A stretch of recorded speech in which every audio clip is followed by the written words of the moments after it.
ये कहानी है 1929 की, जब एक यंग इंडियन फिलोसोफर ने पूरी दुनिया को शॉक दिया था। ये डॉक्यूमेंट्री है उस टाइम की, जब जिड्डू कृष्णमूर्ति ने अपने थाउजेंड्स फॉलोअर्स को छोड़ देने का फैसला लिया था। ये कॉन्वर्सेशन मुख्यतः कैलिफोर्निया के ओजाय वैली में रिकॉर्ड हुई थी, जहां कई हिस्टोरियंस और फिलोसोफर्स भी मौजूद थे जो उनकी लाइफ स्टोरी को एक्सप्लेन कर रहे थे।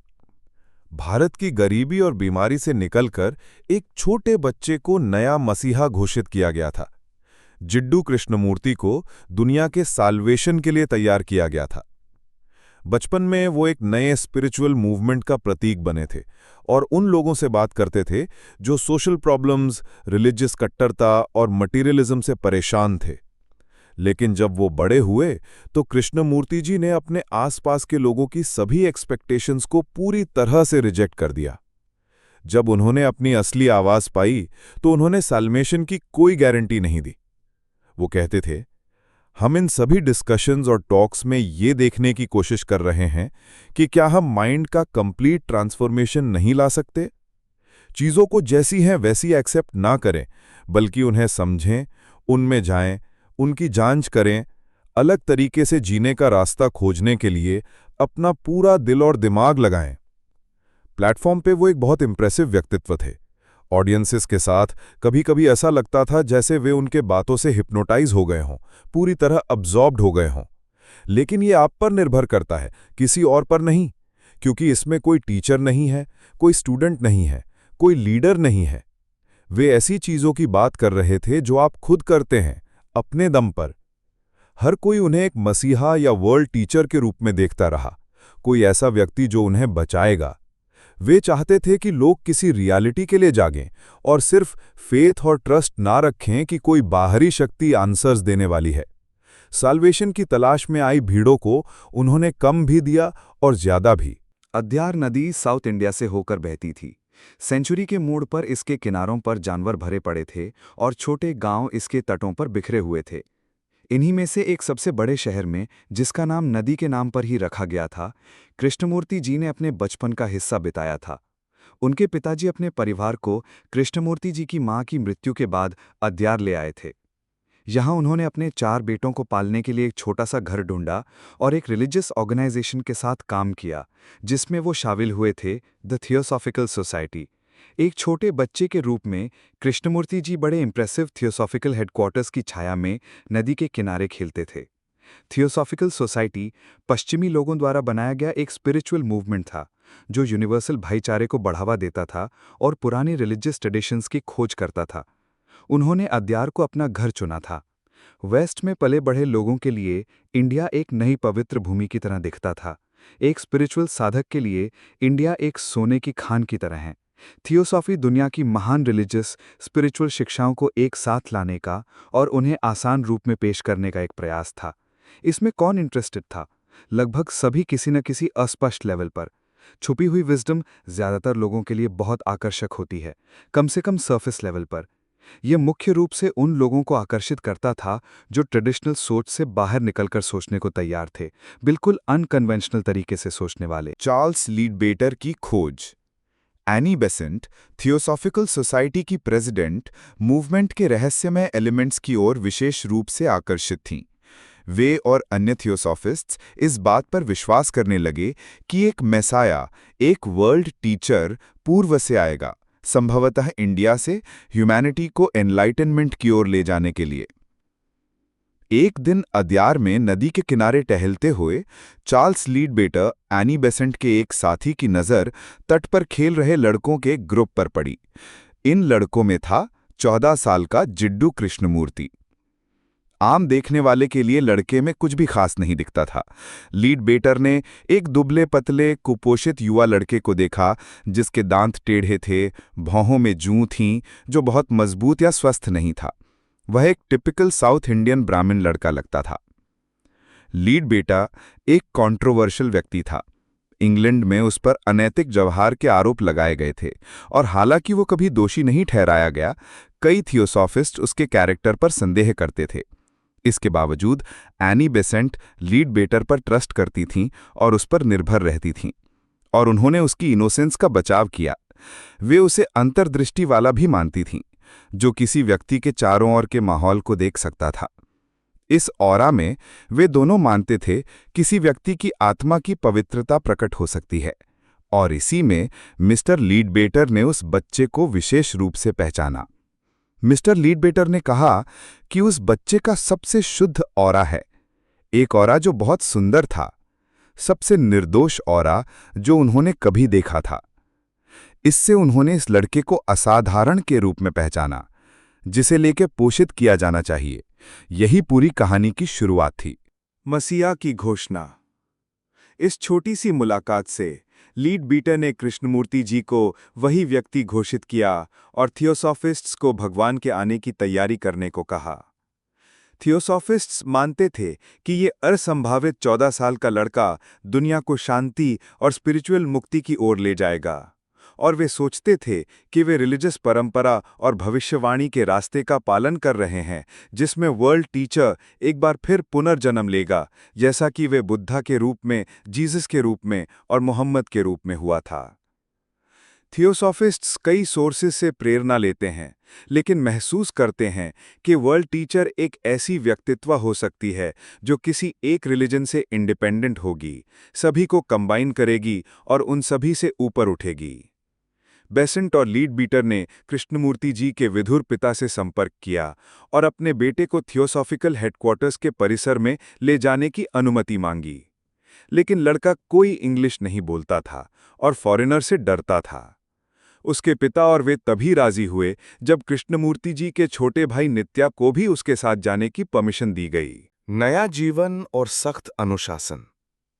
बिल्कुल शुरुआत में ये सिर्फ उसे बिस्तर में सोना सिखाने, टूथब्रश का इस्तेमाल करना, फोक और चम्मच से खाना खाना सिखाने का काम था। तो ये कुछ सतही कल्चरल चीजें थी जिन्हें बीसेंट और लीडबीटर ने दुनिया में उसे कंफर्टेबल बनाने के लिए जरूरी समझा। अब से कृष्णमूर्ति जी और नित्या का जीवन कभी वैसा नहीं होगा। लड़कों पर लगातार नजर रखी जाती थी और सख्त कंट्रोल रखा जाता था। उनका खाना सावधानी से चुना जाता था और उन्हें मेडिटेशन, एक्सरसाइज और पढ़ाई के रेगुलर स्केड्यूल पर रखा गया था। वे बादलों को देखना पसंद करते, बहते पानी को देखना, फूलों और कीड़ों को देखना। उन्हें बुक से पढ़ना पसंद नहीं था, तो उनका दिमाग उस तरह का नहीं था जिसे ट्रेडिशनली एजुकेट किया जा सके। सालों बाद कृष्णमूर्ति जी ने अपने बचपन को देखते हुए उन एक्सपीरियंसेस पर विचार किया। वे अपने आप को के कहते थे और खुद के बारे में थर्ड पर्सन में बात करते थे। के जिस भी चीज को टच करता था उसे कोई और टच नहीं करना था। अगर वो कहते कि उन्हें ऑरेंजेस पसंद हैं, तो बस पूरे साल उन्हें ऑरेंजेस मिलते रहते। अगर वो कहते कि वे बाइसिकल राइड पर जाना चाहते हैं, बस आप 7 से 8 बाकी पूरे साल बाइसिकल राइड पर जाते रहते। तो लड़कों ने उसके बाद कभी नहीं कहा कि उन्हें कुछ पसंद है। स्पिरिचुअल दीक्षा और मास्टर से मिलना। कई महीनों बाद बेसेंट और लेडबीटर ने फैसला किया कि कृष्णमूर्ति जी अपनी स्पिरिचुअल दीक्षा के अगले चरण के लिए तैयार हैं। उन्होंने उन्हें एक कमरे में रखा और उन्हें ट्रांस जैसी अवस्था में जाने के लिए प्रेरित किया। जल्द ही उनका मानना था कि वे उनसे संपर्क करेंगे जिन्हें वे मास्टर्स कहते थे। थियोसॉफिस्ट्स यकीन करते थे कि शरीर रहित मास्टर्स थे जो विभिन्न तरीकों से लोगों से बात करते थे, और किसी तरह इसमें कुछ अवर्णनीय प्रकार की विजडम होती थी जो दूसरे सोर्सेस से नहीं मिल सकती थी। थियोसॉफी की तत्काल बैकग्राउंड को 19th सेंचुरी के मिड के स्पिरिचुअलिस्ट मूवमेंट के रूप में देखा जाना चाहिए। ये बिलीफ कि मीडियम्स मृत रिलेटिव्स और लव्ड वंस से या कुछ केसेस में हायर स्पिरिचुअल टीचर्स से मैसेजेस का कम्युनिकेशन कर सकते हैं। बेसेंट और लेडबीटर ने कहा कि किसी पॉइंट पर कृष्णमूर्ति जी की कॉन्शियसनेस उनके बॉडी को छोड़ देगी और वर्ल्ड टीचर के कॉन्शियसनेस का एक हिस्सा अंदर आ जाएगा। एक सेंस में ये एक तरह की मीडियमशिप थी जिसकी वे बात कर रहे थे, जहां होस्ट बेहोश हो जाता है और दूसरी स्पिरिट अंदर आ जाती है। कृष्णमूर्ति जी ने बिना सवाल के इन रिचुअल्स में हिस्सा लिया, लेकिन उनके पिता की बढ़ती चिंताएं थीं। वे चार्ल्स लेडबीटर पर भरोसा नहीं करते थे। अपने डर को दूर करने के प्रयास में एनी बेसेंट ने दोनों लड़कों को अडॉप्ट करने का कदम उठाया। वे अकेले उनकी देखभाल और एजुकेशन के लिए रिस्पॉन्सिबल होंगी। हालांकि रेजिस्टेंस के साथ कृष्णमूर्ति जी के पिता अंततः मान गए।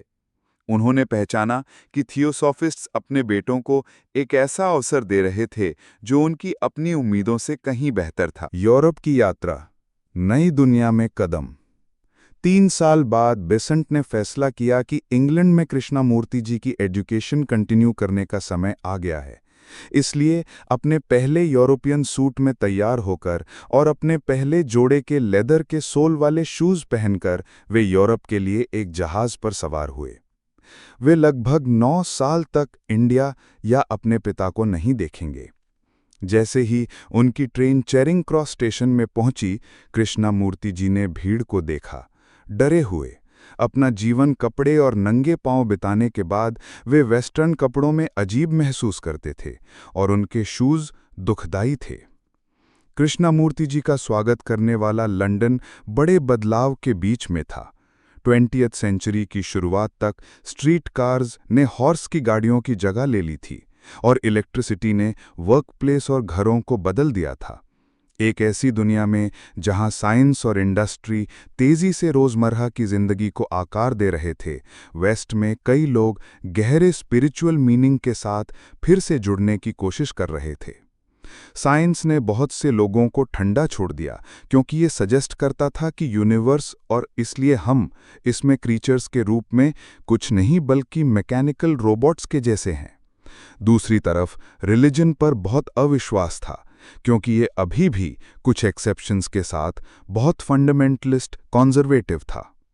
स्पिरिचुअल तलाश करने वाले थियोसॉफी जैसी नई मूवमेंट्स की ओर आकर्षित हुए, जो साइंटिफिक प्रोग्रेस और रिलीजियस बिलीफ्स दोनों को अपनाता था, और वे विशेष रूप से ईस्ट की ट्रेडिशंस और लोगों की ओर आकर्षित थे जो उन्हें ज्यादा स्पिरिचुअल विजडम रखने वाले लगते थे।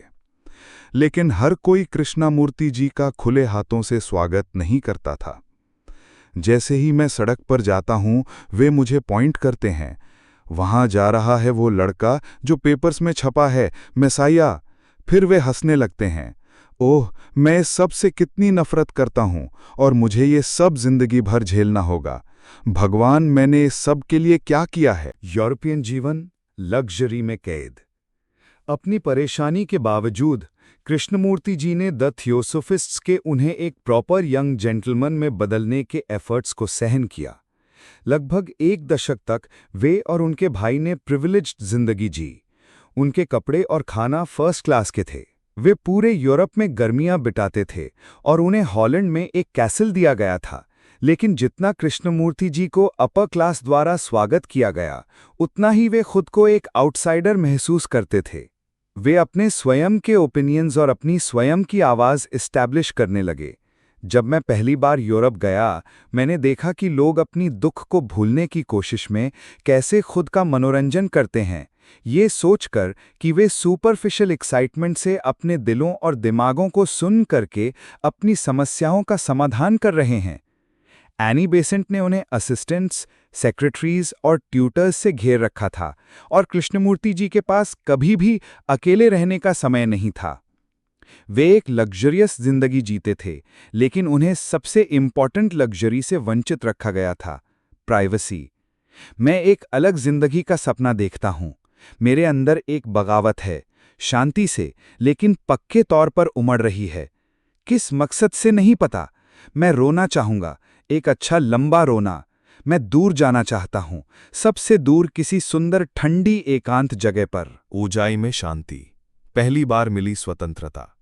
1922 में यूनाइटेड स्टेट्स की यात्रा पर उन्हें और उनके भाई को वो सॉलिट्यूड मिला। उन्हें साउथ कैलिफोर्निया की ओजाई वैली में एक छोटा सा घर दिया गया था। ओजाई एक विशेष जगह थी जहां वे आराम कर सकते थे। उन्हें प्रेस के लिए ड्रेसअप करने की जरूरत नहीं थी। वे ऑरेंजेस तोड़ते थे, वे गायों का दूध धूते थे, चीज बनाते थे। वे ओजाई में बहुत कंफर्टेबल थे। ये उनका घर था। वे क्लाउड्स, स्काई, ट्रीज को देखकर खुशी से चमकते थे। वे ट्रीज से प्यार करते थे, वे प्रकृति से प्यार करते थे और इस वैली से बेहद प्यार करते थे। लेकिन ओजाई में कृष्णमूर्ति जी का समय सीमित था। थियोसॉफिस्ट्स उनसे उम्मीद करते थे कि वे उनके सभी इवेंट्स और फंक्शंस में हिस्सा लें जहां वे आने वाली नई सिविलाइजेशन का मैसेज देते थे। मैग्नेटिक स्पीकर का उदय। 1920s के मिड तक एक समय का शर्मीला और अजीब टीनेजर, एक मैच्योर और सोफिस्टिकेटेड युवक और एक मैग्नेटिक पब्लिक स्पीकर बन गया था। दुनिया भर के लोग कंफर्ट की तलाश कर रहे हैं, लेकिन समझ नहीं, और जब तक वे कंफर्ट की तलाश करते हैं, उन्हें कभी स्पिरिचुअल कंफर्ट नहीं मिलेगा, क्योंकि उसके पीछे जिंदगी की सच्ची समझ नहीं है। उनका एक तरह का जीवंत प्रभाव था। ये मीडिया में बहुत ध्यान आकर्षित करता था। इसमें से कुछ थोड़ा अहंकारपूर्ण था। आप जानते हैं, मैंने 20s के आर्टिकल्स देखे हैं, टेनिस शूज़ में मसीहा और कृष्णमूर्ति जी के बारे में, इस तरह की चीज़ें। लेकिन फिर भी आप जानते हैं, वे उनके बारे में बात कर रहे थे, वे मूवमेंट के बारे में बात कर रहे थे। बहुत से लोग ऐसे रिलीजन की तलाश कर रहे हैं जो उनकी चाहत के अनुकूल हो, इसलिए उन्होंने उनकी बात सुनी। मुझे नहीं लगता कि बहुत ज़्यादा रिडिक्यूल या पूजा थी। मुझे लगता है कि उन्हें दोनों थोड़ा थोड़ा मिला, बिल्कुल हर दूसरे टीचर की तरह। Order of the star in the east, व्यवस्थित पूजा। कृष्णमूर्ति जी की जिंदगी को कोऑर्डिनेट करने में मदद के लिए थियोसोफिस्ट्स ने एक अलग ऑर्गेनाइजेशन बनाया, order of the star in the east. Order के मेंबर्स को स्पेशल बैजेस और डिस्टिंक्टिव कपड़े दिए गए थे, और एक मैगजीन कृष्णमूर्ति जी की एक्टिविटीज़ को ट्रैक करती थी। बाद में थर्ड पर्सन में लिखते हुए उन्होंने फिर से अपनी जिंदगी के इस पीरियड को देखा। उन्होंने उन्हें एक ऑर्गेनाइजेशन के सिर पर रखा था जहां उनकी लिटरली पूजा की जाती थी, और वे सबसे दूर भागते थे। वे सबको कहते थे, मैं जो कुछ भी आप चाहते हैं करूंगा। ये उनका पसंदीदा वाक्य हुआ करता था। फिर भी कृष्णमूर्ति जी ने अपने चारों ओर के सभी शो ऑफ और रिचुअल के लिए अपनी नापसंदगी को छिपाया। वे एनी बेसेंट के प्रति समर्पित थे और उन्हें निराश नहीं करना चाहते थे। वे हमेशा एनी बेसेंट के बारे में बहुत प्रेम से बोलते थे। वे कहते थे, अम्मा ने ये किया और अम्मा ने ये कहा। अम्मा निश्चित रूप से माँ के लिए इंडियन शब्द है। तो जिंदगी भर सबसे बड़ा प्रेम था। भाई की मृत्यु जिंदगी की सबसे बड़ी ट्रेजेडी, लेकिन इन सब के बावजूद उनका मुख्य सहारा उनका भाई नित्या था।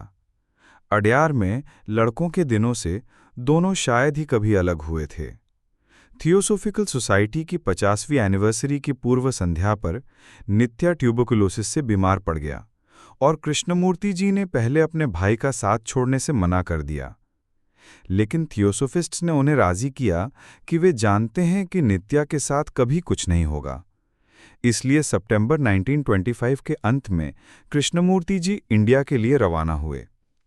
वे इंडिया की इस यात्रा पर गए और सुएज कनाल में टेलीग्राम आया कि भाई यहां औजाई में मर गया था। मुझे लगता है कि ये कृष्णमूर्ति जी की जिंदगी की सबसे बड़ी ट्रेजेडी थी। मुझे लगता है कि उनका भाई उनके सबसे करीबी इंसान था।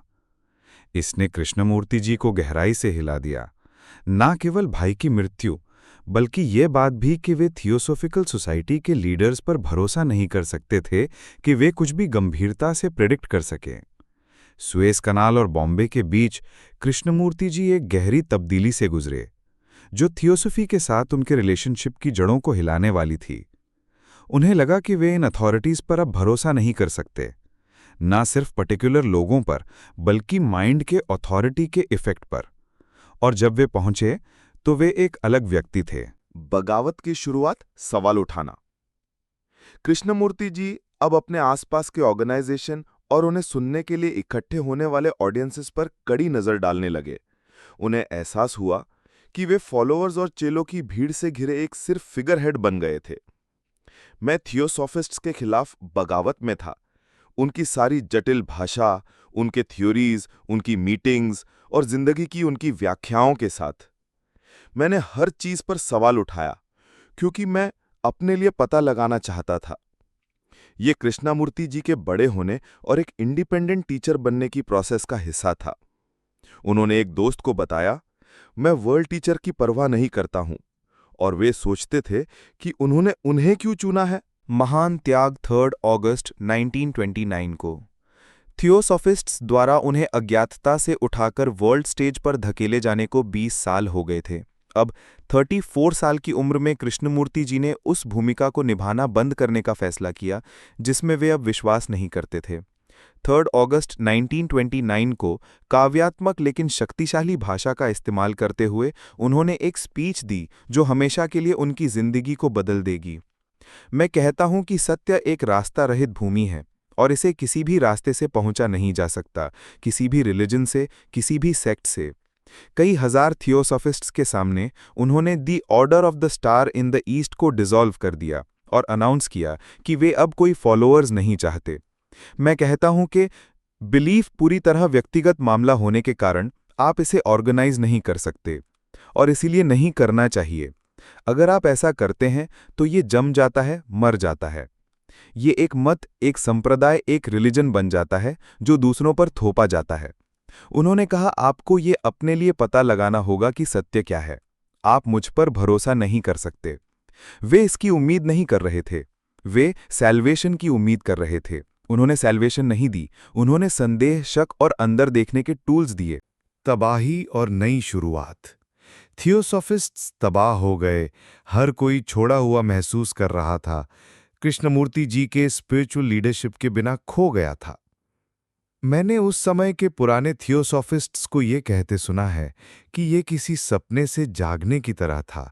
आप जानते हैं, आपकी जिंदगी में बहुत कीमती चीज का नाश और एक तरह से भटकना। आप जानते हैं, हम यहाँ से कहाँ जाएं। हालांकि उनका भविष्य अब अनिश्चित था। कृष्णमूर्ति जी मजबूती से खड़े रहे। वे अपनी प्रिविलेज्ड जिंदगी से दूर चले गए, प्रॉपर्टीज वापस कर दी और कैलिफोर्निया में अपने छोटे से घर में वापस चले गए। 14 साल की उम्र से उनके दिन थियोसॉफिस्ट्स द्वारा ऑर्गेनाइज्ड और स्केड्यूल किए गए थे। अब पहली बार अपनी अडल्ट जिंदगी में कृष्णमूर्ति जी अपने स्वयं के चॉइसेस बनाने के लिए फ्री थे और उन्होंने साफ कर दिया कि वे वर्ल्ड टीचर नहीं हैं, मसीहा नहीं हैं। फिर भी हजारों लोग उन्हें बोलते सुनने आते रहे। नया मैसेज, अपना प्रकाश बनो। उन्होंने कुछ ऐसी चीजें सिखाई जो थियोसॉफिस्ट के लिए अनकंफर्टेबल थीं। उन्होंने कहा कि रीइंकार्नेशन पर पूरा जोर गलत और इररेलेवेंट था। मास्टर्स का पूरा बिजनेस उनके नजरिए से वास्तव में इररेलेवेंट है। वे अब इस बात पर जोर देते थे कि उनका मैसेज इंपॉर्टेंट है और वे मैसेंजर के रूप में इररेलेवेंट है। उन्होंने वे स्किल्स लीं जो उन्होंने थियोसॉफिस्ट के साथ एक स्पीकर के रूप में सीखी थीं और उन्हें अपने मैसेज पर लगाया। और 50 से ज्यादा सालों तक कृष्णमूर्ति जी ने दुनिया की यात्रा की, अपने ऑडियंसेस को रिलीजियस डॉगमा छोड़ने के लिए और अपने खुद के आंसर्स ढूंढने के लिए प्रेरित किया। और वे कहते थे, धार्मिक जिंदगी का मतलब है अपने लिए एक रोशनी होना, जिसका मतलब है कोई बाहरी अथॉरिटी नहीं, कोई स्पिरिचुअल अथॉरिटी नहीं, मुझे समेत। लोग उनसे पूछते थे, मुझे क्या मानना चाहिए, मुझे कैसे बिहेव करना चाहिए, और वे उसे वापस मिरर करके कहते थे, आप क्या देखते हैं। वे कह रहे थे कि एनलाइटनमेंट आपके लिए डिस्कवर करने के लिए है, मेरे लिए आपको देने के लिए नहीं। जिड्डू कृष्णमूर्ति की मृत्यु 1986 में 90 साल की उम्र में ओजाई में उनके घर पर हुई थी। उन्होंने लेखन के 40 से ज्यादा वॉल्यूम्स, हजारों घंटे की ऑडियो और वीडियो रिकॉर्डिंग्स और यहाँ तक कि फाउंडेशंस और स्कूल्स भी छोड़े जो उनके मैसेज की रक्षा और प्रसार में मदद करते हैं। मुझे कहना होगा कि आम लोगों के बीच उनकी लेगेसी काफी कम है। अब इसका मतलब ये नहीं है कि वे ज्यादा सटल तरीकों में इंपॉर्टेंट नहीं है। सभी महान प्रॉफिट्स के पास दुनिया को देने के लिए कुछ ना कुछ था। उन सभी के पास विजडम थी और ये दुनिया पर है कि वे उनकी बात को सुने। एक बार जब पूछा गया कि आप क्या छोड़कर जा रहे हैं, तो कृष्णमूर्ति जी ने कहा, आप बुक्स को जला सकते हैं, आप टेप्स को डिस्ट्रॉय कर सकते हैं। अगर ऐसे लोग नहीं हैं जिन्होंने समझा है कि मैं किस बारे में बात कर रहा हूं, तो कुछ भी नहीं है। इसमें कोई टीचर नहीं है, कोई प्यूपिल नहीं है, कोई लीडर नहीं है, कोई गुरु नहीं है, कोई मास्टर नहीं है, कोई सेवियर नहीं है। आप खुद टीचर और प्यूपिल हैं, आप खुद मास्टर हैं, आप खुद गुरु हैं, आप खुद लीडर हैं, आप सब कुछ हैं। तो ये थी जिड्डू कृष्णमूर्ति जी की पूरी कहानी, एक ऐसे व्यक्ति की जो मसीहा बनने के लिए चुने गए थे, लेकिन जिन्होंने लोगों को सिखाया कि वे अपने स्वयं के उद्धारक बने, अगर आपको ये कहानी इंस्पायरिंग लगी हो तो कृपया करके हमारे चैनल को सब्सक्राइब करें, इस वीडियो को लाइक करें और अपने दोस्तों के साथ शेयर करें ताकि और भी लोग इन वैल्यूएबल टीचिंग से फ़ायदा उठा सकें। क्योंकि जैसा कि कृष्णमूर्ति जी ने कहा था, सच्चा ज्ञान वही है जो हम खुद के अंदर खोजते हैं।